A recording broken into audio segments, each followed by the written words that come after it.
এমনও মানুষ আছে যারা প্রতিদিন ছেড়ে যাবার কথা বলেও সারা জীবন একসাথে কাটিয়ে দেয়। আবার কেউ সারা জীবন একসাথে থাকার অঙ্গীকার করেও একা করে দিয়ে যায় আজীবনের জন্য।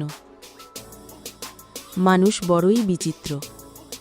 কেউ কথা দিয়ে রাখতে পারে না, আবার কেউ কথা না দিয়েও সারা জীবন দায়িত্ব পালন করে যায়। জীবনে বেশি কিছুর প্রয়োজন হয় না, প্রয়োজন শুধু একটি ভরসার হাত, যে হাত ধরে অনন্তকাল পাড়ি দেওয়া যায়। প্রয়োজন শুধু একটি বুঝদার মন, যে সঙ্গীর মনের ভাষা বুঝে নিতে সক্ষম, যে পরিস্থিতিই আসুক না কেন।